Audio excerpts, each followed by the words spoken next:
দর্শক, এখন আমি আপনাদের জন্য রান্না করব পাস্তা আলফ্রেদো। দেখে নিই পাস্তা আলফ্রেদো তৈরি করতে কী কী উপকরণ লাগছে। পাস্তা আলফ্রেডো বানাতে যা যা লাগছে: সেদ্ধ পাস্তা, সসেস কুচি, ময়দা, পেঁয়াজ কুচি, রসুন কুচি, কাঁচামরিচ কুচি, সয়া সস, ক্যাপসিকাম কুচি, মোজারেলা চিজ, লবণ, তেল এবং তরল দুধ। দর্শক নিশ্চয়ই খুব ভালোভাবে দেখে নিয়েছেন কী কী উপকরণ লাগছে। এখন আমি চলে যাচ্ছি মূল রান্নায়। এখন আমি দিয়ে দেবো তেল। আমি বলে দিচ্ছি পাস্তা আলফ্রেদো কিন্তু একটা ইটালিয়ান ডিশ। আমি দিয়ে দিচ্ছি তেল। তেলটা গরম হতে থাক। আমি এখন দিয়ে দেবো রসুন কুচি। 1 চা চামচ পরিমাণ রসুন কুচি দিয়ে দিলাম।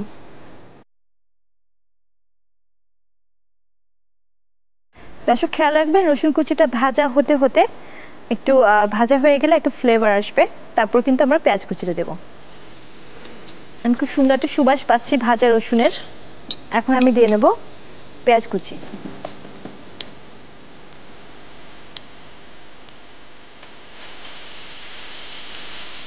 আমরা নেড়ে চেড়ে একদম মিহি কুচি করে নিয়েছি পেঁয়াজটা এবং রসুনটাই। সেটা দিয়ে দিচ্ছি সসেজ কুচি, পরিমাণ মতো দেবেন।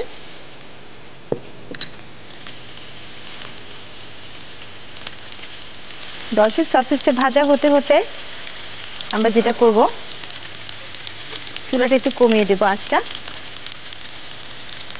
এখন এখানে দিয়ে দেবো আমি লবণ।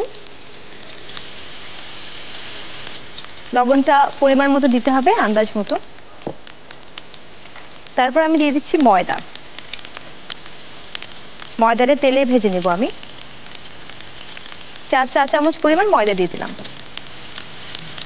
ময়দাটাকে সুন্দরভাবে ভাজতে হবে। আমরা আলাদা করে ভেজে ভেজে করতে পারি, কিন্তু আমি একই সাথে ভেজে করছি, তাতে সসটার টেস্ট ভালো আসে। তাকে আমি চুলাটা নিভিয়ে দিলাম, নাহলে ময়দাটা পুড়ে যাবে। এ পর্যায়ে আমি দিচ্ছি দুধ। আমি একটা হোয়াইট সস তৈরি করব পাস্তার জন্য।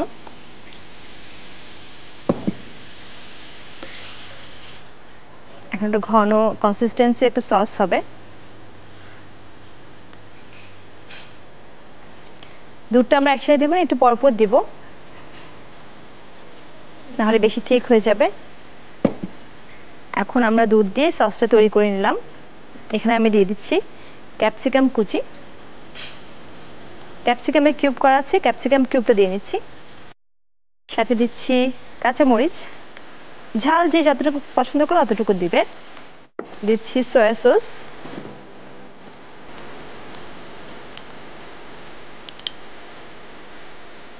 তিন চা চামচ পরিমাণ দিলাম। এখন দিয়ে দিচ্ছি আমি সেদ্ধ পাস্তা।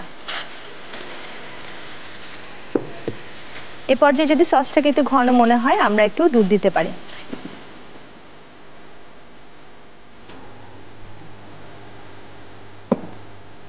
সবশেষে আমি দিয়ে দেব চিজ।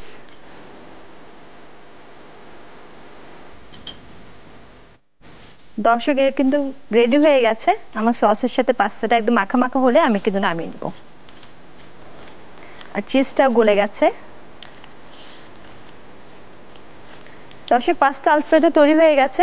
দেখতে পাচ্ছেন খুব সুন্দর একটা ঘন সস দিয়ে এটা মাখা মাখা হয়ে গেছে। আমি এখন এটা পরিবেশন করব।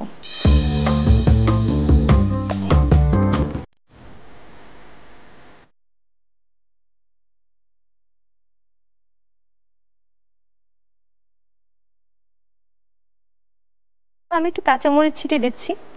আসলে খাবার যখন নিজে খুব সুন্দর হয়, খুব বেশি ডেকোরেশন লাগে না। দর্শক, তৈরি হয়ে গেল পাস্তা আলফ্রেদো। দেখে নেই পাস্তা আলফ্রেদো তৈরির প্রস্তুত প্রণালী আরেকবার। প্রথমে চুলায় একটি প্যানে তেল গরম করে দিতে হবে রসুন কুচি। সামান্য ভেজে দিতে হবে পেঁয়াজ কুচি, সসেস কুচি। আরও একটু ভেজে দিতে হবে লবণ ও ময়দা। সব একসাথে ভেজে নিয়ে যোগ করুন তরল দুধ। একটু ঘন হয়ে এলে এর মধ্যে দিতে হবে ক্যাপসিকাম কুচি, কাঁচামরিচ কুচি, সয়া সস এবং সেদ্ধ পাস্তা। সব একসাথে মিশিয়ে নিয়ে উপরে চিজ কুচি ছড়িয়ে আরও একটু মিশিয়ে সার্ভিং ডিশে তুলে নিয়ে পরিবেশন করুন মজাদার পাস্তা আলফ্রেদো। প্রিয় দর্শক, নিশ্চয়ই খুব ভালোভাবে দেখে নিয়েছেন কিভাবে তৈরি করতে হবে পাস্তা আলফ্রেদো।